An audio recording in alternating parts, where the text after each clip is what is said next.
queda la parte de integrales triples con coordenadas esféricas, pero simplemente a modo de repaso, acuérdense cómo eran. Coordenadas cilíndricas y coordenadas esféricas no son más que una forma de poder encontrar, a partir de coordenadas que vamos a definir, puntos en el espacio.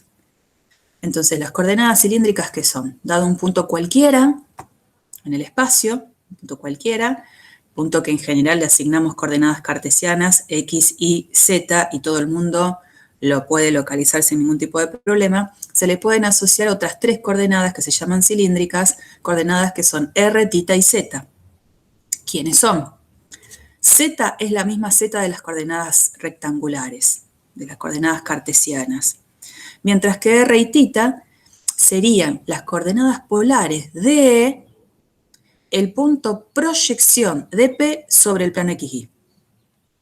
Entonces yo tomo el punto P en el espacio, la tercera coordenada cilíndrica del punto coincide con la tercera coordenada cartesiana, mientras que las otras dos primeras coordenadas cilíndricas surgen de proyectar el punto P sobre el plano XY y de ese punto proyectado encontrar las coordenadas polares. Por eso digo que las coordenadas cilíndricas son ahí como bastante parecidas a las coordenadas polares, aunque en realidad, si tengo que decir de parecido, no tendrían nada porque unas están en el plano y las otras están en el espacio. Pero bueno, hay algún parentesco que sobre todo después uno lo recuerda cuando ve la relación entre coordenadas cilíndricas y coordenadas cartesianas, que básicamente se escribe lo mismo que habíamos escrito para coordenadas polares, solo que por supuesto aparece una Z que antes no aparecía. Vimos algunas ecuaciones en particular en coordenadas cilíndricas para ver qué representan esas ecuaciones en el espacio, donde ubico a los puntos que cumplen con una ecuación en coordenadas cilíndricas, y lo principal es de alguna manera identificar puntos que cumplan la condición de igualdad con alguna de las coordenadas, mientras que las otras dos varían libremente. Cuando R es igual a constante, obtenemos todo un cilindro, cuando no se le pone ningún tipo de tope a θ y a Z. Cuando θ es igual a θ0 y no se le pone tope ni para R ni Z, lo que se obtiene es todo un plano. Y cuando Z es igual a Z0, se obtiene el mismo plano que se obtendría cuando uno trabajaría con coordenadas cartesianas, porque Z es la misma. Pasamos a definir las coordenadas esféricas. Acuérdense que está este recurso de GeoGebra que lo pueden usar cuando vayan a estudiar para visualizar un poco las coordenadas. En las coordenadas esféricas, ahora de nuevo, voy a tomar un punto en el espacio y voy a asignarle tres coordenadas donde dos de ellas ahora son ángulos y la tercera es una distancia, nada de distancia dirigida como por ahí hablábamos en coordenadas polares, es una distancia y por lo tanto la distancia, que es la que vamos a llamar ρ, va a cumplir la condición de ser siempre positiva, o cero en el peor de los casos, pero mayor o igual a cero. ¿Y quiénes son esos dos ángulos que intervienen? Primero y principal, uno, el punto que está en el espacio con el origen, eso va a generar justamente que ese segmentito que formo tenga una longitud, y esa longitud va a ser la que va a definir justamente a la primera coordenada esférica, que es ρ, que de alguna manera lo que marca es la distancia a la que el punto P se encuentra del origen de coordenadas. Luego vamos a calcular el ángulo que forma ese segmentito con el semieje Z positivo. A ese ángulo lo vamos a llamar φ. Ese ángulo, por definición, va a tener solo un rango de variación que va a estar entre 0 y π. No puede ir más allá de ese rango de variación. Mientras que el θ que le vamos a asignar es el ángulo que formaría el segmentito que está marcado en celeste que ¿de dónde sale? De proyectar el punto P sobre el plano XY, a esa proyección la uno con el origen y de ese segmentito celeste busco el ángulo que forma con el semieje X positivo. O sea que ese θ coincide con el θ de coordenadas cilíndricas, que va a tener esta variación de 0 a 2π. Así que ahí la cosa ya cambió un poco. Fíjense que las coordenadas esféricas, todas van a cumplir una condición. A ver, esperen que escribo acá. La condición estaba escrita antes. Todas van a estar en una condición de ser siempre mayor o igual que 0. Estas dos con un tope también en cuanto a una cota superior, pero todas son mayores o iguales que 0. También hicimos la vinculación entre coordenadas esféricas y las cartesianas, en donde aparece esta formulita que cada vez que yo, cuando haga un pasaje de coordenadas esféricas a cartesianas o viceversa, me va a resultar bastante útil reconocer que el combo x cuadrado más y cuadrado más z cuadrado lo puedo reescribir como ρ cuadrado. Y lo que vimos es esta vinculación de cómo se escriben las coordenadas cartesianas en función de las coordenadas esféricas. Si ustedes se acuerdan de la última clase, yo les decía, no pretendo que esto se lo estudien de memoria, no es la idea, probablemente uno se lo acuerda a medida que va haciendo ejercicio y está bien, pero cuando pase a lo mejor un mes, una semana del parcial, se olvidan de todo. Y no es la idea que lo recuerden de memoria, sino que, consejo, hagan este dibujito y con el dibujito van a ir sacando cómo se encuentra la X, la Y y la Z en función de las coordenadas esféricas. Es muy fácil por ahí confundirse si uno lo quiere estudiar de memoria. Pero bueno, cada uno hace lo que quiera, digamos, en ese sentido. Cada uno se organizará como sabe que se organiza bien. Y también hicimos con coordenadas esféricas algo parecido a lo que hicimos con coordenadas cilíndricas, ver a dónde ubicar a los puntos en el espacio que cumplan la condición de que una de sus coordenadas esféricas se mantenga siempre constantes y las otras variaran. Bueno, en estas coordenadas esféricas justamente aparece una esfera cuando pedimos que ρ sea igual a un valor constante y las otras dos variables varían libremente, en su rango de variación, ¿no es cierto? En el caso de tener θ igual a constante, ahora, a diferencia de coordenadas cilíndricas, lo que tengo es un semiplano, y cuando considero esa nueva variable rara, φ, que es este otro ángulo que estamos considerando para coordenadas esféricas que se mantenga constante, aparecen conos. Pero no siempre aparecían conos. ¿Qué podían aparecer también? A ver si se acuerdan. Acá está muy claro que tengo este cono con ramas hacia arriba cuando el valor del ángulo constante está entre 0 y pi sobre 2, o tengo un cono hacia abajo cuando el valor de c, que es ese valor constante de φ, se encuentra entre pi sobre 2 y pi. ¿Se acuerdan específicamente qué pasaba si el valor constante era 0, era pi sobre 2 o era pi?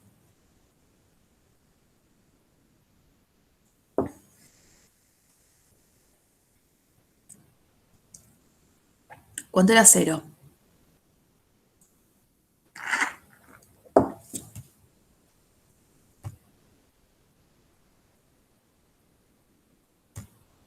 ¿Qué pasó? ¿Nadie se acuerda? Es el eje Z. Algo por ahí viene, pero no es exactamente el eje. Semieje positivo, Z. Bien, ahí me gustó más. El semieje Z positivo se da cuando este valor constante C es 0. Si era pi sobre 2, El semieje negativo, Z.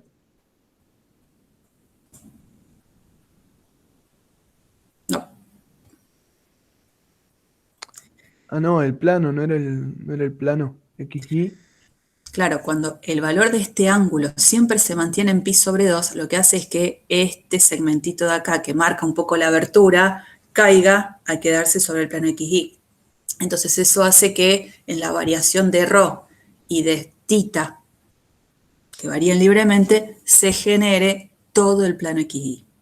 Sí se genera el semieje Z negativo cuando este valor constante es pi.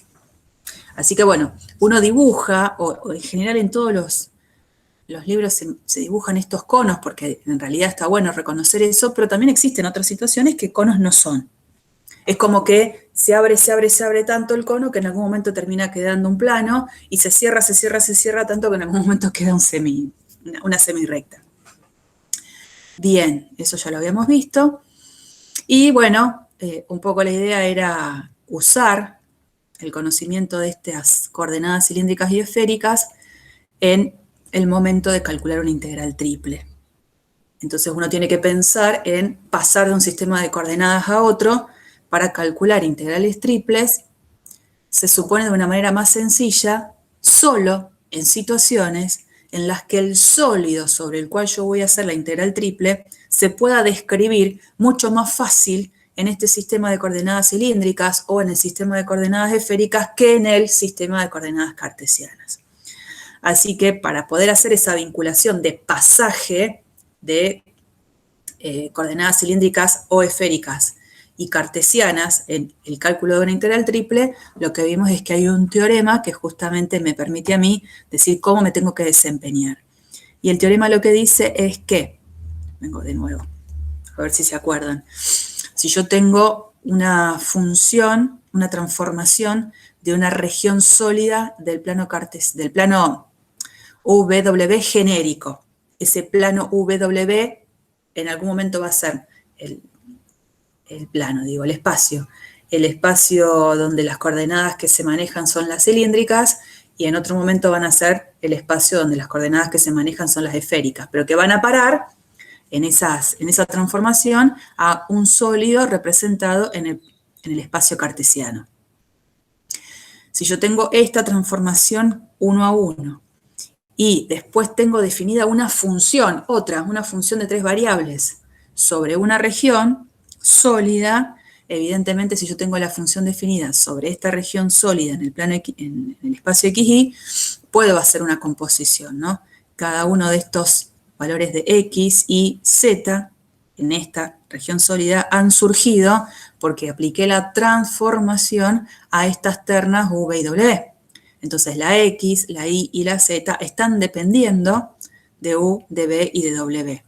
Cuando yo ahora tenga una función definida sobre este sólido, lo que voy a tener una composición F en cada una de estas expresiones. Esa gran composición me devuelve una función a la que la estamos en este momento renombrando con H, nada más. Pero es una función que depende de U, de B y de W. Esta transformación es la que voy a aprovechar para poder calcular una integral triple de una manera más sencilla. ¿Qué dice el teorema? Que si yo tengo que hacer una integral triple de una cierta función f, definida sobre una región D que es la que se encuentra en el espacio cartesiano, el problema de la integral triple se lo voy a derivar a la otra región, a esta, porque se supone que es una región que es mucho más fácil de describir en ese espacio. Y entonces el teorema me dice cómo es que se va a dar la igualdad. La integral triple, entonces, de una función definida sobre esa región D en el espacio cartesiano, la vamos a poder calcular como la integral triple sobre ese sólido G en ese espacio donde están dando vueltas las variables V y W, de la función que se obtiene de hacer esa composición, porque a la X, a la Y y a la Z las reemplazo por las expresiones que dependen de U, de B y W, y aparece este numerito que es como un factor de escala que hace que se dé la igualdad entre las dos integrales, numerito que lo llamamos jacobiano. ¿Y el jacobiano quién es? Fíjense, valor absoluto de el determinante de la matriz jacobiana, que era tomar cada una de estas expresiones X, Y y Z, dependiendo de U, de B y W, y derivarlas parcialmente a todas. Entonces, por fila, iba realizando esta matriz jacobiana. La derivada de X respecto a U, la derivada de X respecto a B, la derivada de X respecto a W, lo mismo para Y, lo mismo para Z. Calculamos el determinante de una matriz 3×3, el resultado que dé, el valor absoluto de eso es lo que vamos a poner acá. Esto es genérico para una transformación genérica. ¿Qué vamos a hacer? Vamos a usar dos transformaciones en especiales, que son una, la que pasa de coordenadas cilíndricas a cartesianas, y la otra de coordenadas esféricas a cartesianas. Entonces sí habíamos visto el hecho, por ejemplo, si yo tengo un sólido como este en el espacio cartesiano, es un sólido que se puede describir de una manera muy sencilla con coordenadas cilíndricas. En coordenadas cilíndricas, este sólido lo puedo describir con variaciones de ρ, de θ y de z entre valores constantes. Y esa es la idea, aprovecharlo. Entonces, bueno, esta situación es solo una manera de describirlo, pero la idea es, nos dimos cuenta que hay sólidos que en coordenadas cilíndricas se describen más fácil. Bueno, eso lo vamos a aprovechar. Y para eso necesito reconocer. ¿Quién es la transformación? Esta, específicamente. Acá no está el U, el B y el W. Específicamente están R, tita, Z. Y entonces sé muy bien que X es R coseno de tita, Y es R seno de tita y Z es Z, ese es el mismo. Una vez que esta, que es la transformación, ya la conozco, lo que voy a tratar de hacer es encontrar quién es el jacobiano asociado con esa transformación. Hicimos las cuentas y en este caso el jacobiano nos dio R, el mismo que nos daba cuando hacíamos este cambio de coordenadas en integrales dobles con coordenadas polares, el mismo. Y entonces acá aparece la expresión que yo debo reconocer cuando quiero pasar a integrales, a calcular integrales triples con coordenadas cilíndricas. Si tengo esta integral triple por resolver, reemplazaré la x por r coseno de tita, la y por r seno de tita, la z la dejo z y ahí aparece esta función, que ahora va a depender de esas nuevas tres variables. Aparece el jacobiano que no hay necesidad de ponerle el valor absoluto a r porque en este sistema estamos siempre considerando r mayor o igual a 0, y la integral triple sobre esa región nueva. Hicimos este ejercicio, que justamente como el sólido estaba conformado parte con un cilindro, me parece que todo lo que tenga que ver con cilindro se va a llevar bien con integrales, con coordenadas cilíndricas, así que, bueno, lo hicimos y lo terminamos, digamos, no hay mucho para hacer, está todo en la clase anterior. Lo que vamos a ver es esto, que no lo habíamos visto, que es ese pasaje, cómo queda la escritura de esa integral triple cuando le escribo en coordenadas esféricas, pero bueno, para eso tengo que ver desde cero cuál es la transformación. Ahora voy a ir del espacio de coordenadas esféricas a el espacio de coordenadas cartesianas. La transformación es la que ya conocemos, es cómo se escriben la X, la Y y la Z en función de coordenadas esféricas. Cuando yo tengo esto, lo que tengo acá es, esto sería mi X de rho, phi, tita. ¿Ese es el orden que usaba? Sí. Este va a ser mi I de rho, phi, tita. Y esto que está acá, aunque de tita no dependa, yo lo voy a poner igual, es una Z de rho, phi, tita. Entonces, cuando tenga este tipo de sólidos en el plano, en el espacio cartesiano, en donde de alguna manera hay involucradas esferas, estas cuñas esféricas que aparecen, estas cuñas esféricas en coordenadas esféricas se describen a partir de algo muy sencillo. Y entonces va a venir bien, en una integral triple, hacer el pasaje a coordenadas esféricas. Para eso necesito saber quién es el jacobiano que voy a tener que acompañar para que se dé la igualdad de las integrales triples. Entonces, una vez que yo tengo eso, el jacobiano, ¿cómo queda? Por filas voy a ir calculando las derivadas parciales de cada una de estas expresiones. Yo lo voy a copiar acá. ¿Cuál es la derivada de x respecto a ρ?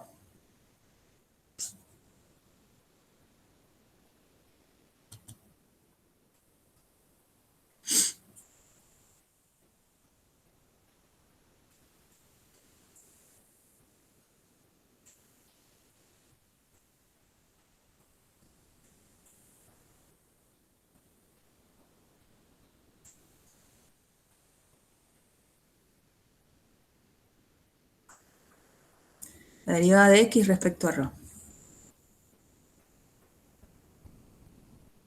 Seno de phi, coseno de tita. Seno de phi, coseno de tita. La derivada de x respecto a phi.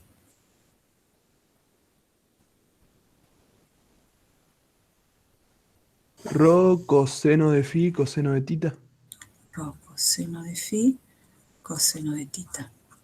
¿Y la derivada de x respecto a tita? Rho seno de phi menos seno de tita. Vale, Bien. menos. Sí, Por menos sería. lo voy a poner acá adelante. Y ahí, un poquito más despacio. Ahí estamos. Esa sería la primera fila de la matriz jacobiana. Vamos con la segunda. La derivada de y respecto a rho. Quedaría esto solito, ¿no? Sí. Seno de Ay. phi, seno de tita. Después, ¿cómo va a quedar esta? Con respecto a phi. ¿No queda con coseno?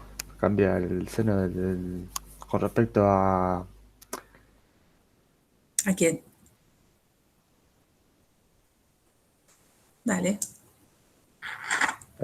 Sí, ¿no era? Sí. Rho coseno de phi, seno de tita. No salía la palabra. ¿Y esta? Pi menos seno de phi. Ojo, para. De esta expresión necesito calcular la derivada con respecto a tita. Ah, está viendo Z yo, mala mía. No, dale, esto. La derivada de esto respecto a tita. Rho seno de phi coseno de tita. Bien.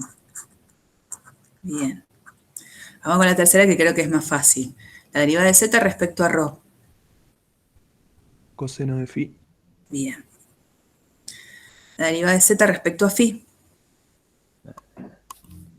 Pi menos seno de phi. Sí. Está. ¿Y la derivada de z respecto a tita? No queda en cero. 0. Bueno, todo esto que está acá está encerrando semejante matriz, a la que hay que calcularle el determinante.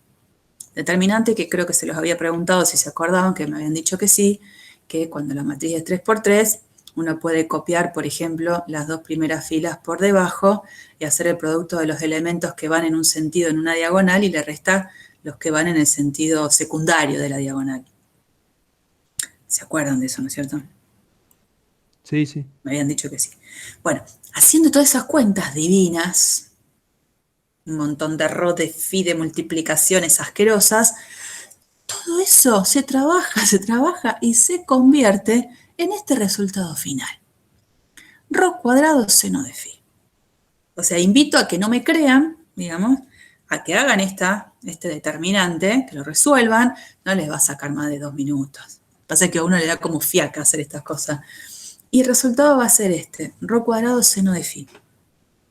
O sea que el jacobiano ya cambió bastante el aspecto de lo que veníamos acostumbrados, porque en coordenadas polares en el plano nos daba R, ya en el espacio, pero con coordenadas cilíndricas, también volvió a dar R, pero ya ahora también en el espacio, con coordenadas esféricas, el jacobiano tiene como otra seriedad, ya no es tan simple, rho cuadrado seno de phi.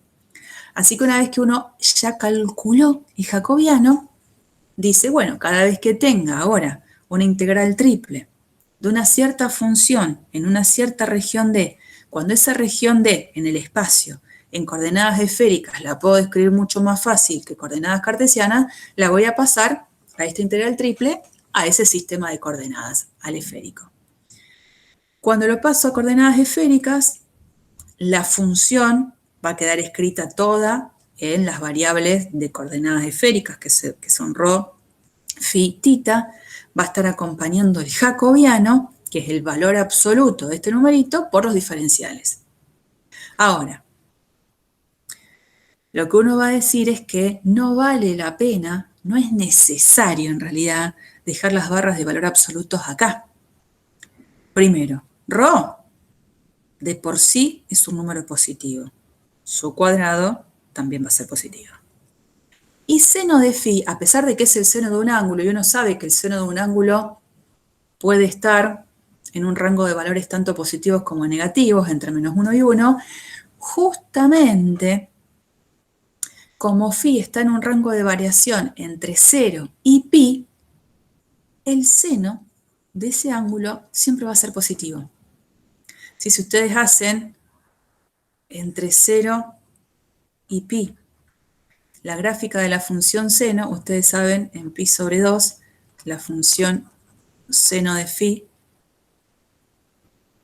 va a tener el número 1 y la gráfica va a ser algo así. Siempre mayor o igual a 0.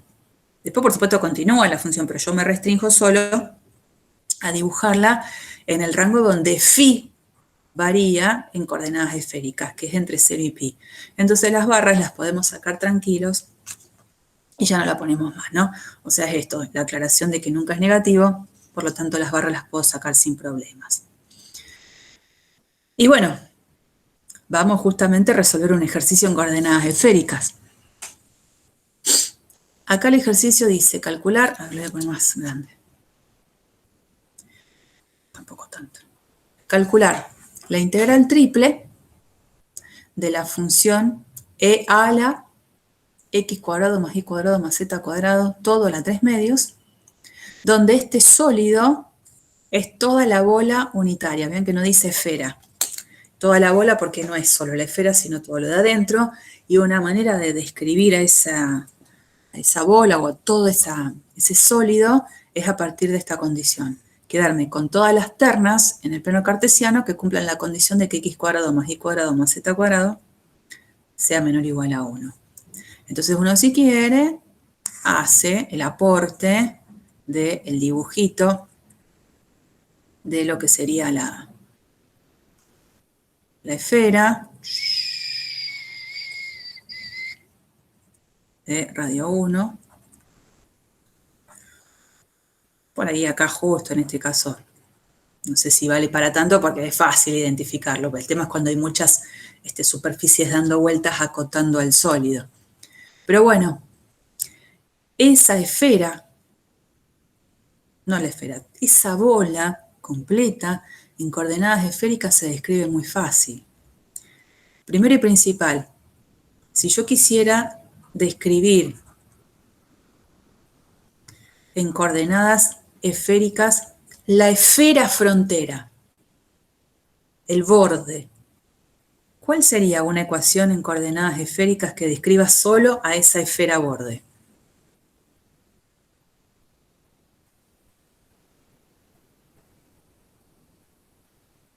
Con ρ igual a 1. En este caso exactamente. Si yo pongo ρ igual a 1, estaría indicando que quiero solamente todos los puntos en el espacio que están a distancia del origen igual a 1. Porque ρ lo que marcaba básicamente eso, la distancia de los puntos en el espacio al origen de coordenadas. Como yo no me quiero quedar solo con esa esfera frontera, sino con todo lo de adentro, es donde aparece esta condición. Rho tiene que ser menor o igual a 1 y por supuesto la condición obvia que tiene de ser mayor o igual a 0. Pero también tengo que buscarle la acotación a las otras dos variables en juego para después hacer la integral triple. Y en este caso, bueno, como quiero toda la esfera, toda, a los otros dos le voy a pedir que varíen en su máximo rango de variación. Tita entre 0 y 2pi, phi entre 0 y pi. ¿Está bien? Cuando yo ya tengo esto, me doy cuenta que la descripción de este sólido en coordenadas esféricas es buenísima. Las tres variables están variando entre dos expresiones que son siempre constantes. Y esto sabe muy bien que para hacer una integral triple con extremos constantes es lo mejor que me puede pasar. Entonces eso hay que aprovecharlo. Una vez que yo ya sé cómo se describe en coordenadas esféricas el mismo sólido, decimos, vamos a pasar a coordenadas esféricas. Pero cuando paso a coordenadas esféricas, no solo me interesa describir el sólido, sino que además tengo que fijarme cómo va a quedar la función integrando y, por supuesto, tengo que poner el jacobiano. Como justo la expresión de la función a integrar involucra en algún momento de su definición al combo x cuadrado más y cuadrado más z cuadrado, yo sé que todo ese combo, acuérdense, lo puedo reemplazar directamente por ρ cuadrado. No voy a hacer todas estas cuentitas de nuevo. Lo pongo, entonces fíjense que me va a quedar e a la ρ cuadrado, todo esto es ρ cuadrado, Esto es rho cuadrado, que a la vez está elevado a la 3 medios. A la vez va a estar elevado a la 3 medios, que es lo que dice acá. Cuando yo escriba esto un poquito mejor, en definitiva, esto es tener rho a la cuánto. Al cubo. Sí, señor. Porque potencia de potencia, las potencias se multiplican. Al multiplicarse las potencias, los dos se cancelan y el único que sobrevive es el 3. Y, por supuesto, quien tiene que aparecer sí o sí es el jacobiano. Jacobiano que, por supuesto, cuando lo junte con esta expresión, ese rho al cubo por este rho al cuadrado lo voy a juntar en un rho a la 5. ¿Está bien? Fantástico. ¿Y qué es lo que hace acá? Porque en definitiva, todo esto, que es la función integrando, va a terminar siendo no, perdón, no lo podía juntar. Esto era e a la rho cubo, que voy a andar juntando rho cubo con rho cuadrado, eso fue error mío. ¿Está bien? Esto es e a la rho cubo por rho cuadrado seno de phi. Me había olvidado que estaba la función exponencial, yo ya había juntado rho cubo con rho cuadrado. Bueno, esa es la función que queda como función integrando. Lo que se puede aprovechar, en este caso, es que esta función integrando, que termina quedando de esta manera, se la puede escribir como producto de funciones donde hay solo una variable en juego. Y cada vez que una función yo la podía escribir así, aprovechaba y calculaba la integral triple como producto de 3 integrales simples. Y ese recurso lo vamos a aprovechar en la escritura que sigue. En este caso sería esta función, la que depende de rho, y es la que va a estar involucrada en esta integral, con el correspondiente valor de variación de rho, que es entre 0 y 1. Va a aparecer esta otra función que depende solo de phi, y entonces va a estar involucrada la integral relacionada con los extremos de variación de phi, que es 0 pi. Y de tita no aparece nada. Entonces, si no aparece nada, en realidad, ¿de qué función está involucrada?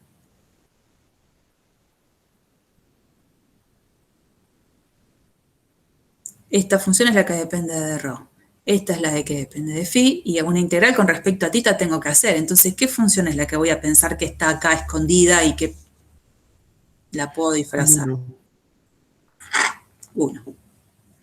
Y este es el 1 que aparece acá. Porque no es que como de tita no depende de 3 integrales paso a tener 2. No. Con respecto a tita, una integral tengo que plantear, nada más que la función que aparece es la función idénticamente 1. Así que uno lo resuelve de una manera muy simple, sin necesidad de hacer desde adentro hacia afuera todas las integrales, multiplica 3 integrales simples y obtengo el resultado final. O sea, no es que siempre voy a poder hacer eso.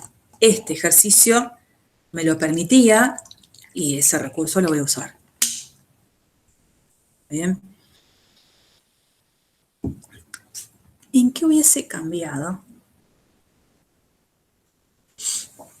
si, por ejemplo, el sólido en el que tenía que hacer todo esto hubiese sido, por ejemplo,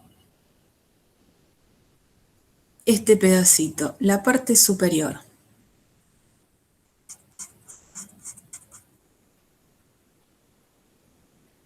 De la esfera, la mitad superior de la esfera. Cambia la acotación de phi. Exactamente. A ver, si yo hubiese hecho el B rojo,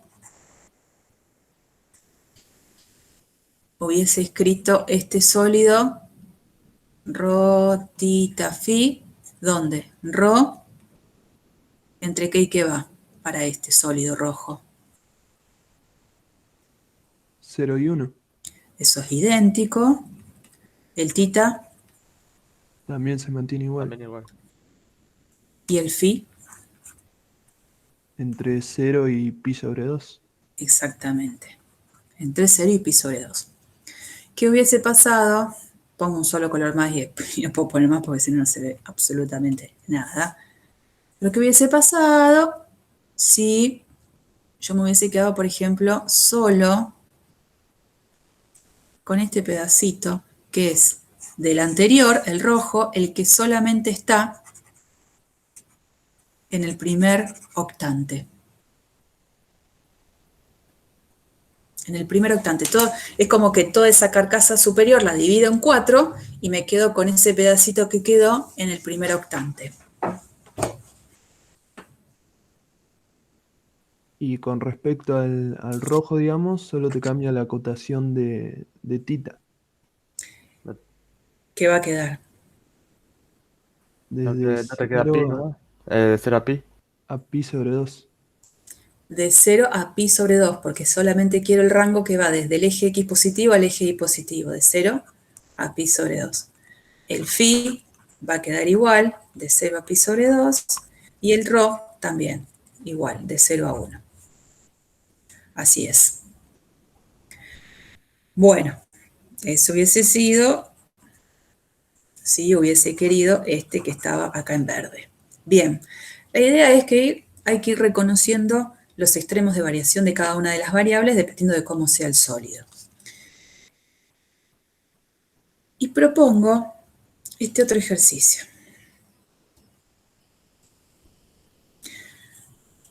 Este ejemplo dice, calcular el volumen del sólido en el primer octante determinado por la gráfica de lo que sería la rama superior del cono, porque ahí está z despejado de manera positiva, los planos x igual 0, y igual 0, z igual 1.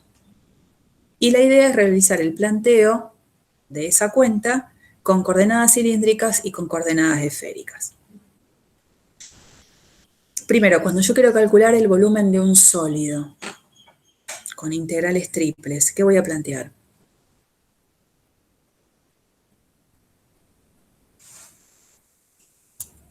Yo tengo un sólido, no sé, al que lo llamo D. ¿Cómo voy a calcular el volumen de ese sólido D en integrales triples?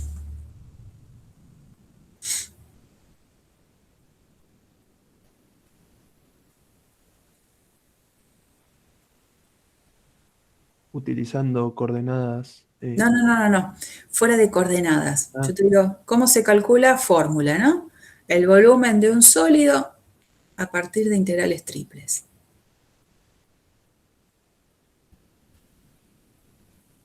Es la integral triple de la función 1, pero varían tipo x y z. Bueno, no, pero está bien, eso es lo que está diciendo.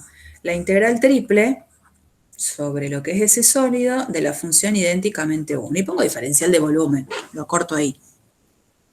Eso es lo que tengo que recordar.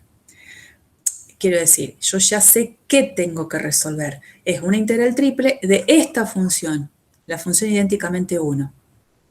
Ahora lo que tengo que ver es este sólido D, cómo se describe en coordenadas cilíndricas y esféricas. Pero para eso tengo que hacer un dibujo aceptable de este sólido para orientarme. Entonces, bueno, a ver, después va a estar bien escrito. Tengo X y Z, tengo este pedacito de cono. Este cono, acuérdense, es un cono que está a 45 grados del eje Z. Y me quedo solo con lo que sería la rama superior del cono doble, porque Z está despejado de manera positiva. A la vez, no solo está esta superficie, sino que está también dando vueltas el plano X igual 0, que es este plano. Después está el plano Y igual 0, sería este plano. Y por otro lado, el plano Z igual 1, vamos a suponer que esto es el 1, acá, el plano Z igual 1, y todo eso que está acotado por el cono y por esos tres planos me tengo que quedar encima con lo que está en el primer octante. Entonces lo que va a quedar, en definitiva, es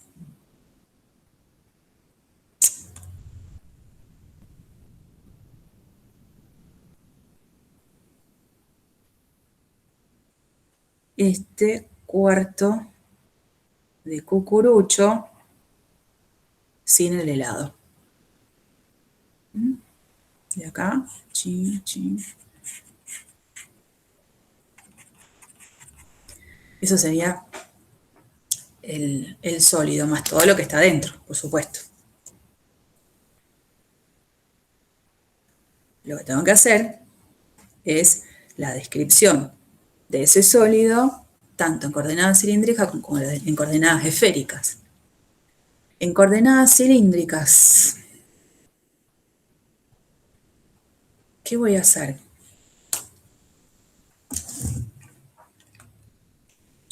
En realidad, lo primero que tenía que hacer era proyectarlo a este sólido. En este caso, el z es el mismo z de coordenadas cartesianas. Lo proyecto sobre el plano XY para ver qué tipo de región obtengo para hacer la descripción con R y θ. Si yo este sólido lo proyecto sobre el plano XY, ¿qué voy a obtener?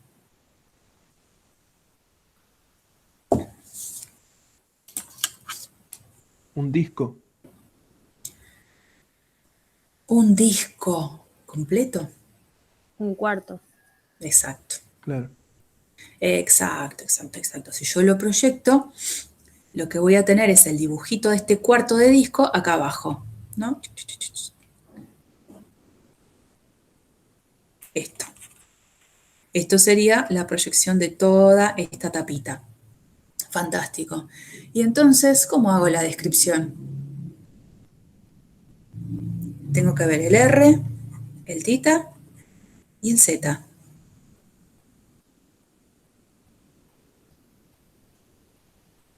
En este disco base, o en este cuarto de disco base, ¿no puedo dar ya las variaciones de R y de θ?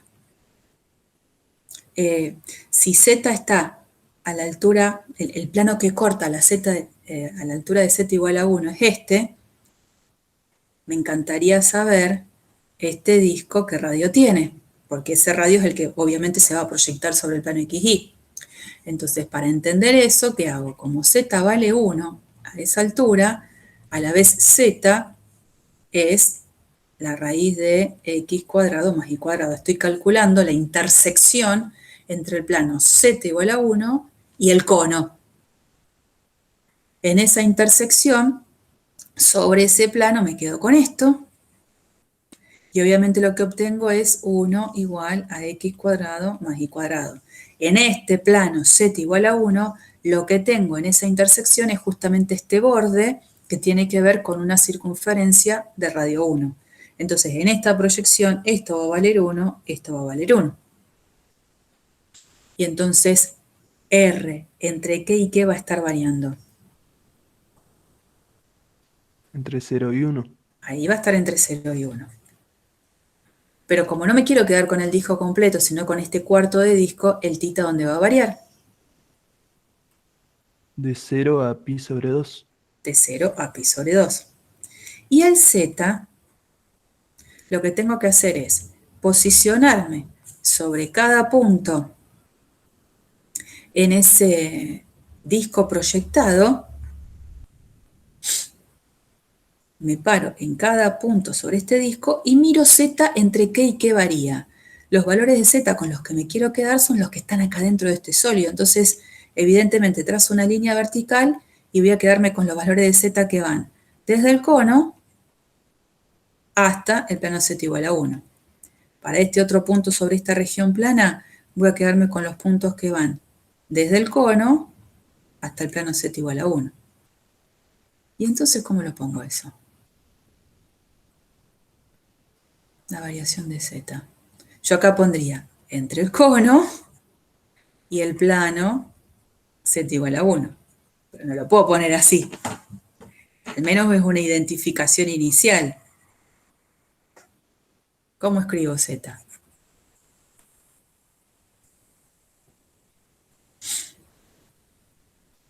Y z va desde la raíz de x cuadrado más y cuadrado hasta 1. Bueno, yo te lo voy a dejar poner ahora. Pero no puedo porque X e Y no son nadie en el mundo de coordenadas cilíndricas. Coordenadas, claro, sí. Entonces, ¿qué pongo acá en vez de raíz de x cuadrado más y cuadrado? Lo entiendo como un paso inicial, está fantástico, escríbelo en tus hojitas y en tu cálculo auxiliar, pero no puedo poner eso en los extremos de la integral. ¿Qué pongo acá? La raíz de r al cuadrado. Claro, R. R. ¿Está bien? En coordenadas cilíndricas me tengo que acordar que básicamente son las mismas formas en las que usaba las coordenadas polares, x cuadrado más y cuadrado, el combo es r cuadrado. Como el r que siempre usamos es positivo, la raíz de r cuadrado se cancela la raíz con el cuadrado, y bueno, no hay necesidad de poner valor absoluto de r porque estamos considerando siempre valores de r positivo. Así que esto es lo que tiene que quedar. El sólido en coordenadas cilíndricas se describe como r entre 0 y 1, θ entre 0 y pi sobre 2, z entre r y 1. Y cuando ahora escriba esta integral triple pasándola a coordenadas cilíndricas, ¿quién va a aparecer? El jacobiano. ¿Y quién era el jacobiano en coordenadas cilíndricas? R. Bien. Acá está el dibujito que les dije que está mucho más lindo, mucho mejor y más visible a lo que yo hice. Y bueno, en coordenadas cilíndricas, que ya lo dijimos, aparece esto. En coordenadas cilíndricas aparece entonces θ, este último diferencial se va a cerrar con esta integral que habíamos dicho que iba de 0 a pi sobre 2. R, que habíamos dicho que iba de 0 a 1, y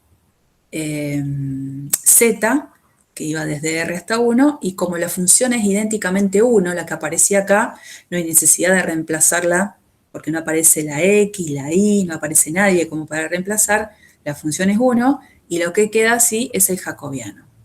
Yo lo que quiero saber es cuánto da, porque necesito ver que me va a dar lo mismo que con coordenadas esféricas. Entonces esto lo resuelvo. Fíjense que me va a quedar la primera variable de integración es z. Entonces, ¿quién sería una primitiva de esta función en la variable z?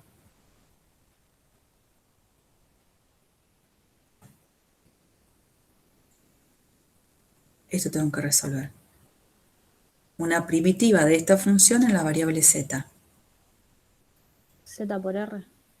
Sí, señora. ¿No? Entonces yo me queda la integral de 0 a pi sobre 2, diferencial de θ. Después me queda la integral de 0 a 1, diferencial de r, y acá la primitiva va a ser r por z, donde z lo voy a reemplazar por 1 y donde después le voy a restar esa función primitiva evaluada en r. Entonces, rz evaluado en 1 es r, menos rz, donde z ahora lo reemplazo por r, me va a quedar r por r cuadrado. ¿Está bien? Esta cuentita, entonces va a ser la integral de 0 a pi sobre 2 de una primitiva, sí en la variable r, una primitiva de esta función será r cuadrado sobre 2 menos r cubo sobre 3, valorizada entre 0 y 1, diferencial de θ. Esta expresión valorizada entre 0 y 1, en realidad lo único que va a subsistir es la valoración en 1, porque cuando lo valorice en 0, me va a dar 0. La integral de 0 a pi sobre 2 de 1 medio menos 1 tercio, diferencial de θ. Esto es una constante, 3 menos 2, 1 sexto, es la constante que está acá, pero como es una constante, la que estoy integrando, después ¿quién la va a acompañar en el resultado? Esto es 1 sexto. La integral de 0 a pi sobre 2 de 1 sexto es 1 sexto por... Θ. No. Bueno, sí, estás buscando una primitiva. Yo ya quiero el resultado final. Por pi sobre 2. Sí, señora. Acuérdense que integrar una constante era la constante por la longitud del intervalo. La constante es 1 sexto, la longitud del intervalo es pi sobre 2, resultado final, pi sobre 12. O sea que el volumen de este sólido, que es el que está dibujado acá en celeste, es pi sobre 12. Bueno, el mismo lo tengo que describir en coordenadas esféricas y obviamente la cuenta me tiene que dar pi sobre 12, porque el sólido no cambia. Lo que cambia es el sistema de referencia que uso, que es el de coordenadas esféricas. En coordenadas esféricas, el dibujo es el mismo, pero la forma en la que tengo que encontrar la variación de las coordenadas es distinta. Acá yo tengo que ver ρ, entre qué y qué va, tita, entre qué y qué, y me falta phi, entre qué y qué. En este caso, acuérdense, el tita era el mismo, el de coordenadas cilíndricas. Así que como es el mismo, yo acá puedo poner entre 0 y pi sobre 2 sin problemas. Rho ya no es tan simple. El que es más simple entre estos dos es phi. Todo este sólido se va a encontrar con valores de phi que van a ir variando desde tocar el eje Z hasta una amplitud máxima. Esa amplitud máxima es la que está marcando estas flechitas de acá. Se van a abrir tanto que hasta que toquen el borde del cono. Estos rayos se van a abrir en relación al eje Z hasta tocar el borde del cono. Y ese cono que dibujamos alrededor del eje Z, cono, no estoy hablando de un sólido, estoy hablando del cono. ¿Qué ángulo forma con el semieje Z?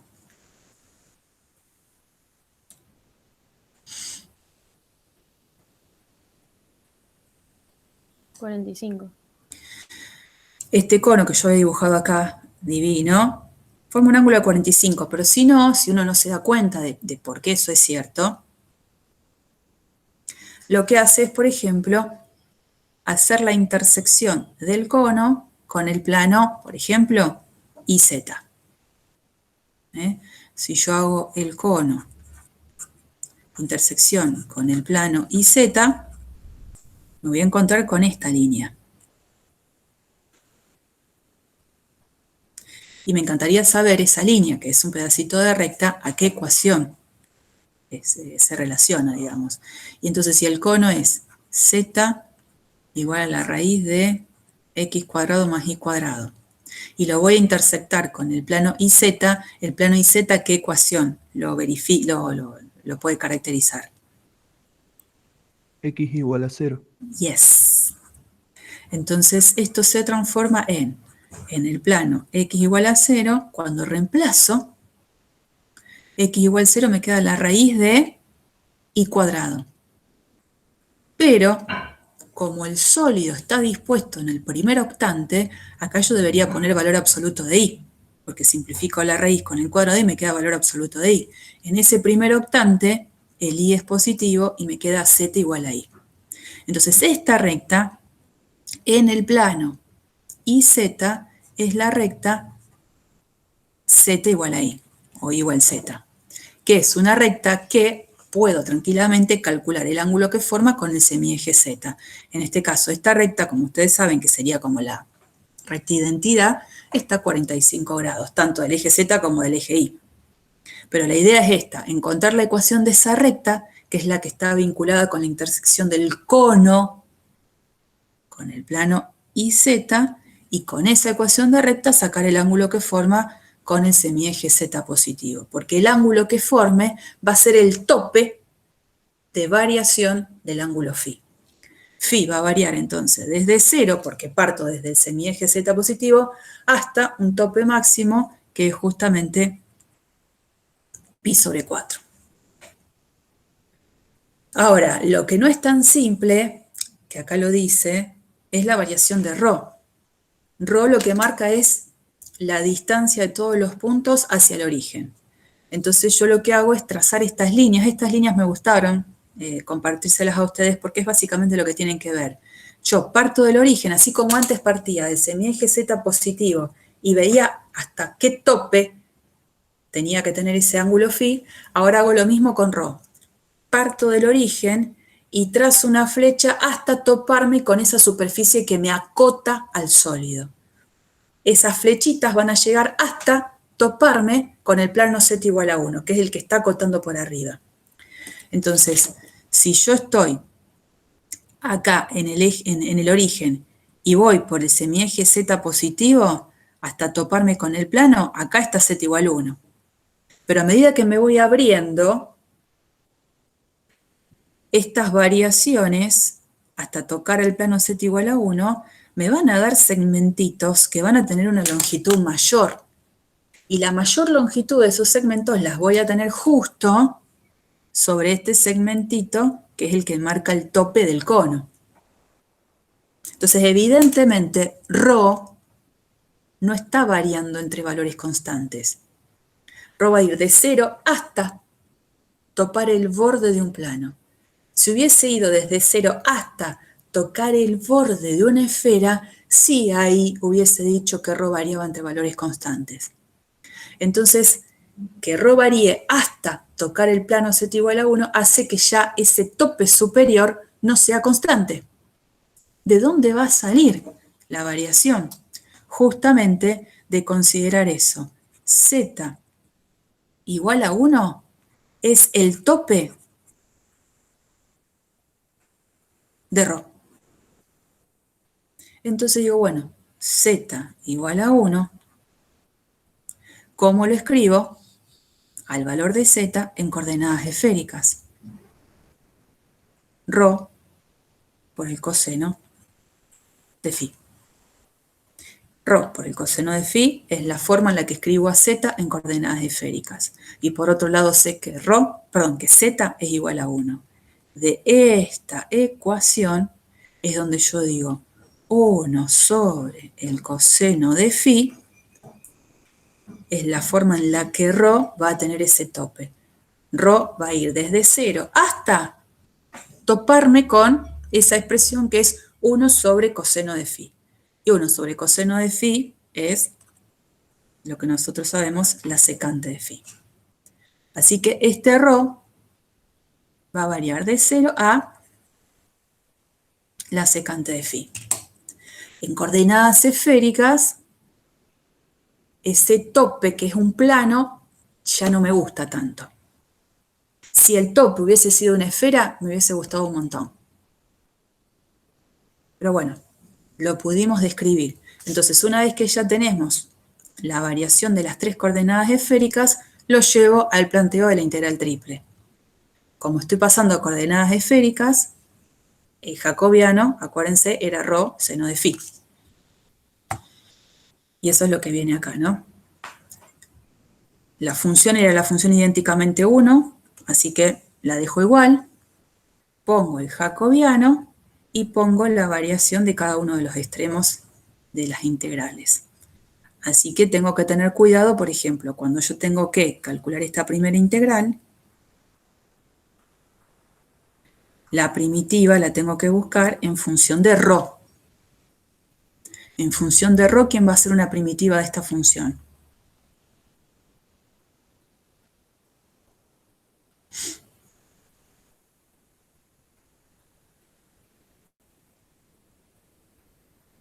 La variable es ρ. De toda esta función, ¿quién puede ser una primitiva?